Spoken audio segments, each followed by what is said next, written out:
বিশ্ব ফুটবলের দুই কিংবদন্তি একসঙ্গে অসংখ্য ট্রফি জিতেছেন, একই ড্রেসিং রুম ভাগাভাগি করেছেন, একে অপরের সাফল্যের সাক্ষী হয়েছেন।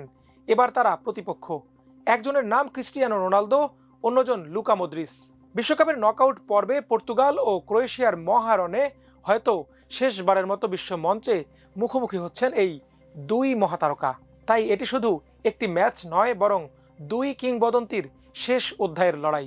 বাংলাদেশ সময় শুক্রবার ভোর 5টায় টরেন্টো স্টেডিয়ামে শুরু হবে বহুল প্রতীক্ষিত এই ম্যাচ। যে দল হারবে তাদের বিশ্বকাপ স্বপ্ন শেষ, আর সেই সঙ্গে হয়তো শেষ হয়ে যাবে রোনালদো কিংবা মদ্রিচের বিশ্বকাপ কেরিয়ারও। তাই ম্যাচটি দুই দলের জন্য যেমন বাঁচা মরার লড়াই, তেমনি কোটি কোটি ফুটবল ভক্তের জন্য আবেগেরও এক বিশেষ উপলক্ষ। কাগজে কলমে কিছুটা এগিয়ে পর্তুগাল, ফিফা র্যাঙ্কিংয়ে তারা অষ্টম, আর ক্রোয়েশিয়া রয়েছে 13 নম্বরে। দুই দলের মুখোমুখি লড়াইয়ের ইতিহাসও পর্তুগালের পক্ষেই কথা বলছে। এখন পর্যন্ত 10 বার দেখা হয়েছে দুই দলের, এর মধ্যে 7টিতেই জয় পেয়েছে পর্তুগাল। ক্রোয়েশিয়ার জয় মাত্র এক ম্যাচে, আর 2টি ম্যাচ ড্র হয়েছে। পরিসংখ্যান তাই স্পষ্টভাবেই পর্তুগালের দিকেই ঝুঁকে আছে। শুধু অতীতের রেকর্ড নয়, পরিসংখ্যান ভিত্তিক বিশ্লেষণকারী প্রতিষ্ঠান অপটা সুপার কম্পিউটারও ম্যাচে এগিয়ে রাখছে পর্তুগালকে।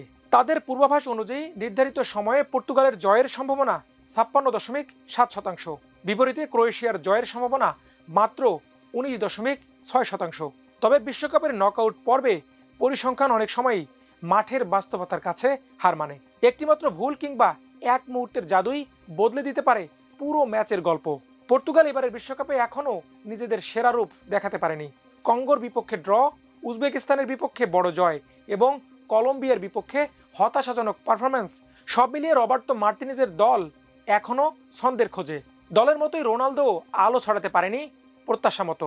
তবে ইতিহাস বলছে, বড় মঞ্চে এই মানুষটিকে কখনোই আগে ভাগে শেষ বলে দেওয়া যায় না। একটি সুযোগ, একটি শট কিংবা একটি হেড মুহূর্তেই ম্যাচের ভাগ্য বদলে দিতে পারেন 5 বারের ব্যালন ডি'র জয়ী এই ফরওয়ার্ড। ম্যাচের আগে সমর্থকদের উদ্দেশ্যে বিশেষ বার্তাও দিয়েছেন রোনালদো। নিজের সামাজিক যোগাযোগ মাধ্যমে লিখেছেন, make us feel at home, অর্থাৎ আমাদের যেন মনে হয় আমরা ঘরের মাঠেই খেলছি। এই কয়েকটি শব্দেই ফুটে উঠেছে তার প্রত্যাশা। গ্যালারির সমর্থনই হতে পারে পর্তুগালের সবচেয়ে বড় শক্তি। অন্যদিকে ক্রোয়েশিয়াকে কখনোই হালকাভাবে নেয়ার সুযোগ নেই। 2018 বিশ্বকাপের রানার্স আপ দলটি হয়তো আগের মতো তারকায় ভরা নয়, কিন্তু দলগত ফুটবল, অভিজ্ঞতা এবং মানসিক দৃঢ়তায় এখনও ইউরোপের অন্যতম কঠিন প্রতিপক্ষ। কোচ জ্লাতকো দালিওস বিশ্বাস করেন তার দল আবারও বড় কিছু করার সামর্থ্য রাখে।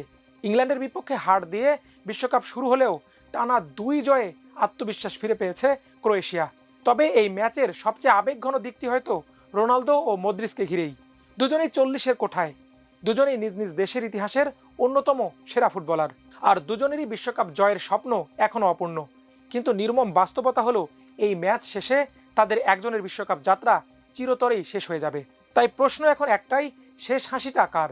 বিশ্বকাপে নিজের শেষ নাচটা কি স্মরণীয় করে রাখবেন CR7, নাকি লুকা মদ্রিচ আবারও একবার প্রমাণ করবেন অভিজ্ঞতার সামনে বয়স কেবলমাত্রই একটি সংখ্যা? উত্তর মিলবে টরেন্টোর সবুজ ঘাসে, যেখানে শেষ বাঁশি বাজতেই একজন কিংবদন্তির বিশ্বকাপ অধ্যায়ের পর্দা নেমে যাবে। সে পর্যন্ত অপেক্ষা করুন, চোখ রাখুন আমার দেশ স্পোর্টসে। আল্লাহ হাফেজ।